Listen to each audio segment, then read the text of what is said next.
기도하겠습니다. 하나님 아버지, 주님의 일을 할 때 때로 지체함 없이 더디 이루어지지 않고 속히 해야 될 때가 있음을 기억합니다. 말씀을 읽습니다. 주님께서 그 시대에 역사했던 하나님의 은혜, 하나님의 역사하심이 오늘 이 시대에도 동일하게 역사하실 줄로 믿습니다. 이 믿음 갖고 오늘도 말씀으로 힘을 얻게 하여 주옵소서. 예수님의 이름으로 기도합니다. 아멘. 네, 오늘은 창세기 24장 54절에서 67절까지의 말씀입니다. 창세기 24장 54절에서 67절 읽겠습니다. 이에 그들 곧 종과 동행자들이 먹고 마시고 유숙하고 아침에 일어나서 그가 이르되 나를 보내어 내 주인에게로 돌아가게 하소서.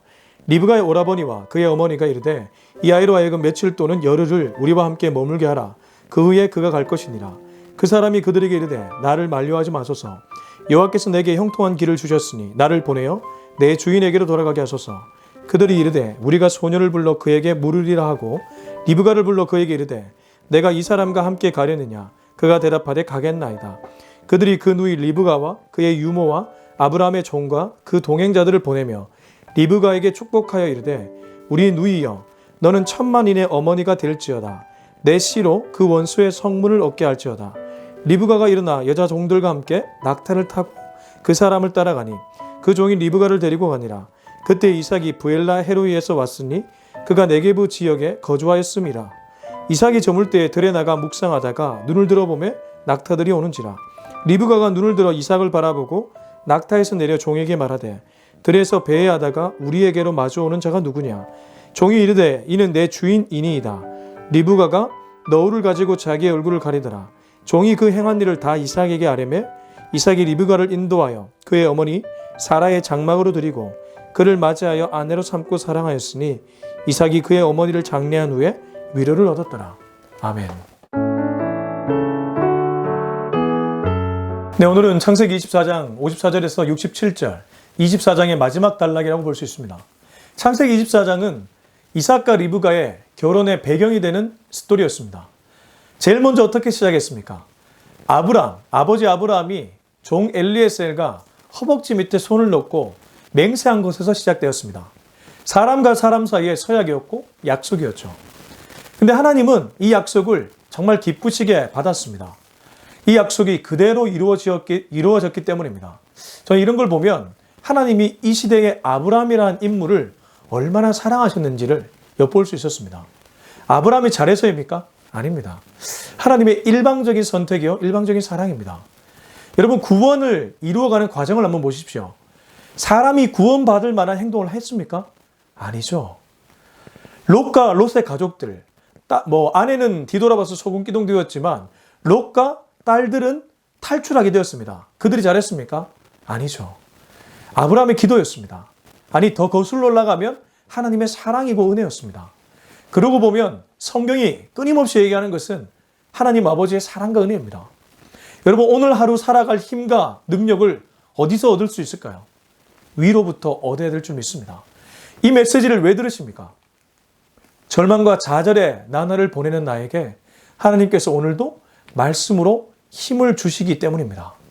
아브라함에게 역사하셨던 하나님, 그 하나님은 고대 근동에 갇혀있는 하나님 아니죠. 하나님에게는 천년이 하루 같고 하루가 천년 같습니다. 다르게 표현하면 그 시대의 하나님은 지금 이 시대의 하나님이란 것이죠.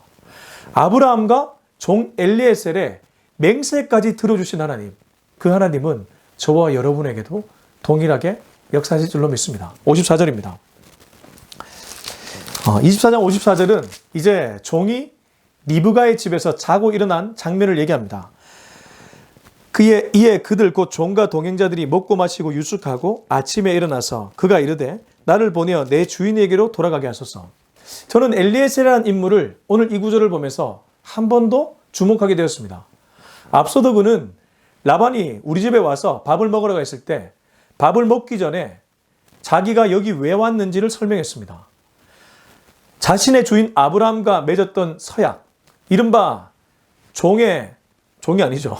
아브라함의 아들인 이삭의 결혼에 관련된 에피소드를 얘기하고 지금 리브가를 데리고 가야 된다는 것을 그에게 설파했죠. 그리고 나서 식사했고 그 집에 잤습니다. 그리고 그 다음날 보십시오. 그가 제일 먼저 했던 말은 나를 보내어 내 주인에게로 돌아가게 하소서. 그 다음날 아침 그는 자신이 빨리 우리 주인에게 돌아가야 된다는 것을 잊지 않았습니다. 이걸 보면 이 종 엘리에셀이 자신에게 맡겨진 일에 대한 그 경각심이라고 해야 될까요? 그걸 잊지 않는 사람이었음을 엿볼 수 있습니다. 하나님이 우리들에게 나름의 사명을 맡겼습니다. 여러분, 우리가 우리 자신의 포효식 때로 필요합니다. 쉼을 누리고 안식을 누릴 필요가 있습니다. 그러나 하나님 입장에서는 한 영혼이라도 더 구원시키기 위해 얼마나 바쁘게 움직이겠습니까? 저는 그걸 생각하면 우리가 어떻게 이 세상을 살아야 될지가 보인다고 생각합니다. 종은 아침에 일어나자마자 자기의 발걸음을 재촉했습니다. 그리고 바로 짐을 싸고 돌아갈 채비를 하고 있습니다. 종이 그러하다면 이 시대에 우리들은 어떻게 살아야 될까요? 자, 이제 55절입니다. 리브가의 오라버니와 그의 어머니가 이르되 이 아이로 하여금 며칠 또는 열흘 우리와 함께 머물게 하라. 그 후에 그가 갈 것이니라. 보내주는 입장은 더디죠. 아쉽죠. 그렇게 아끼고 사랑했던 여동생, 그리고 부모 입장에서는 딸, 얼마나 예뻤겠습니까? 얼마나 애지중지 키웠겠습니까? 그래서 갑자기 불현듯 누군가가 나타나서 데리고 간다고 하니까 사실 하나님의 섭리가 보이긴 했지만 안타까웠겠죠. 아쉬웠겠죠. 그것이 여기 묻어 있습니다. 리브가의 오라버니와 그의 어머니가, 오빠와 엄마가 이 아이로 리브가로 하여금 며칠 또는 열흘을 우리와 함께 머물게 하라. 그 후에 그가 갈 것이니라. 조금 더 붙잡아두고 시집가면 이렇게 살아라. 오빠도 너 가면 이렇게 해야 된다. 얼마나 많은 얘기를 해주고 싶었겠습니까? 인간적으로 충분히 이해되는 그런 말이죠. 그런데 종은 그렇지 않습니다. 56절. 그 사람이 그들에게 이르되 나를 만류하지 마소서. 여호와께서 내게 형통한 길을 주셨으니 나를 보내어 내 주인에게로 돌아가게 하소서. 56절에 이 종과 종의 무리들은, 함께 왔던 무리들은 자신이 무슨 일 때문에 여기 왔는지를 잊지 않고, 그리고 지금 하나님의 섭리를 더디 일을 진행하지 않으려고 하고 있습니다. 이게 무슨 말이냐면 하나님이 어떤 일을 맡겼을 때, 하나님이 어떤 일을 진행하실 때 지체하지 않는다는 것이죠. 때로 우리들에게 이러한 영적 태도가 좀 필요한 것 같습니다. 성격이 느릿느릿한 사람이 있고 성격이 빠릿빠릿한 사람이 있습니다. 그런 성격과 기질을 다 넘어서서 지금 엘리에셀은 하나님을 언급하고 있습니다. 56절 한 번만 더 읽으면 여호와께서 내게 형통한 길을 주셨으니, 하나님이 일하고 있다는 표현 아니겠습니까? 하나님이 순조롭게 이 모든 과정을 이끌고 가고 있다는 것을 언급하는 것 아니겠습니까? 그러니까 만류하지 말라고 합니다. 달리 말해 하나님의 일을 더디 이루지 말고 나를 도와달라. 그 얘기 아니겠습니까? 여러분, 기도하는 사람들은 이걸 알아챕니다. 하나님께 가까이 나아가고 하나님의 사인을 나름대로 분별할 수 있는 사람들은 이걸 알아챕니다. 그렇기 때문에 더디 일하지 않습니다. 저도 어떤 일을 할 때 굉장히 빠르게 그 일을 진행하는 편인데, 제가 때마침 그 일을 놓쳤을 때 꼭 일이 터질 때를 보게 됩니다. 여러분, 우리는 영적 긴장감을 좀 가질 필요가 있습니다.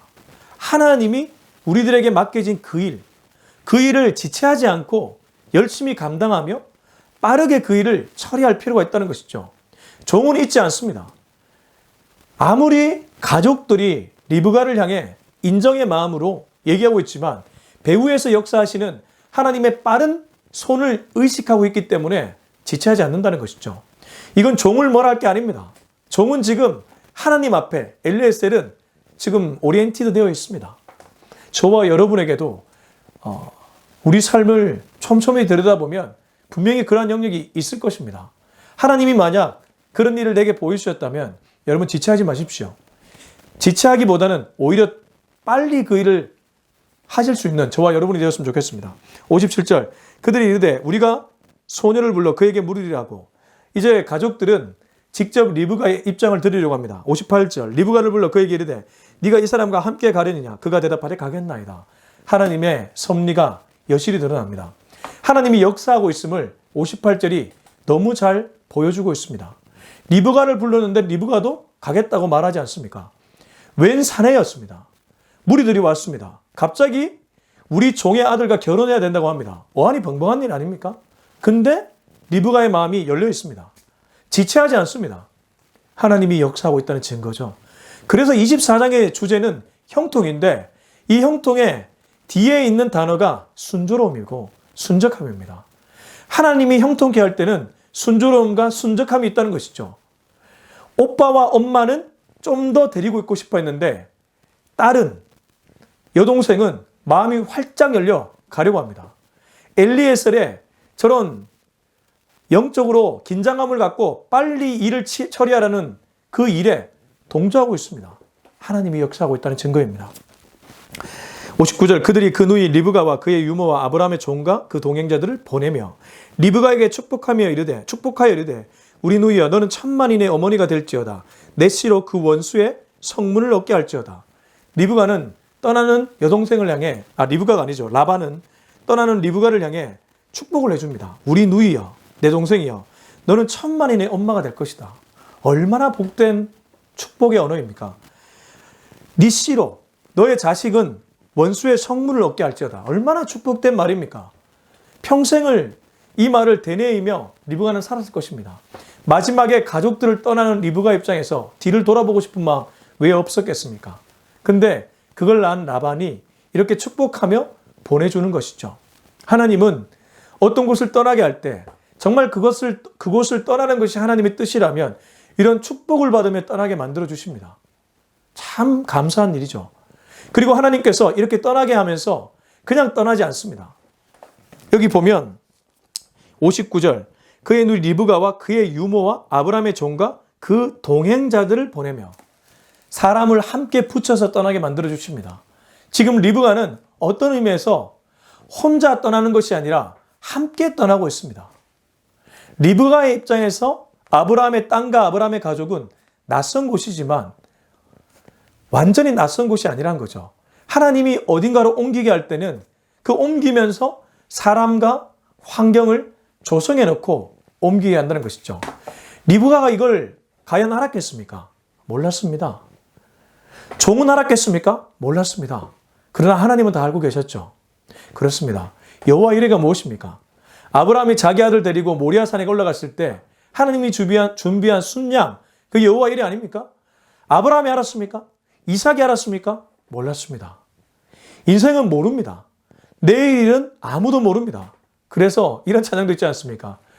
내일 일은 난 몰라요. 장래일도 몰라요.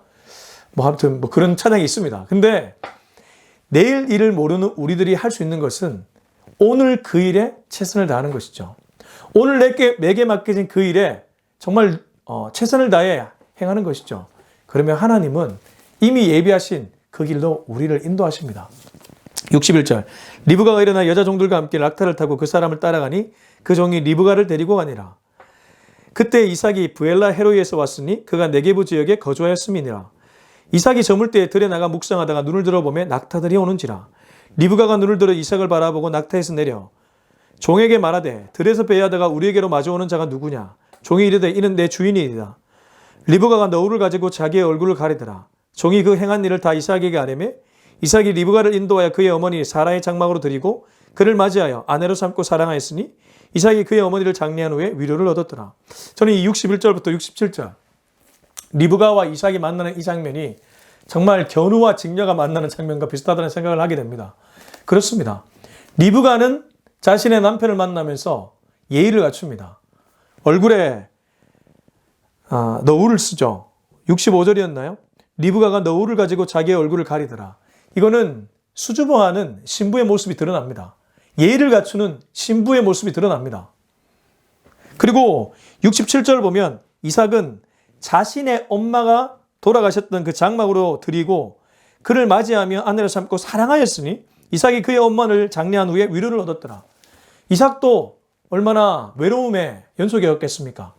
엄마 보내고 나서 아버지가 있지만 아버지의 사랑과 엄마의 사랑은 다르잖아요. 이삭 입장에서는 엄마 사라가 준 사랑이 얼마나 기억에 남았겠습니까?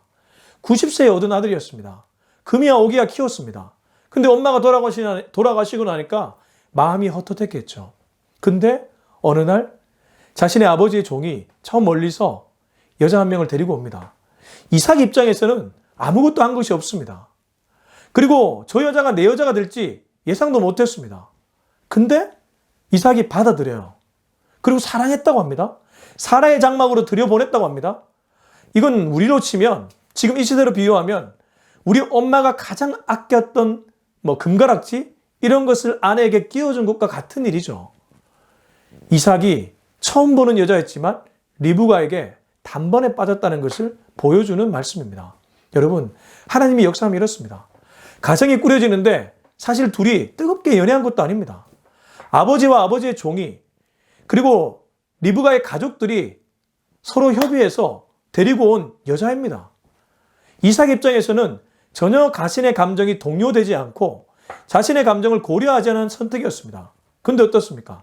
하나님이 뒤에서 움직이니까 이삭의 마음이 활짝 열리고 리브가로 인해 위로를 얻었다는 표현으로 24장은 마무리됩니다.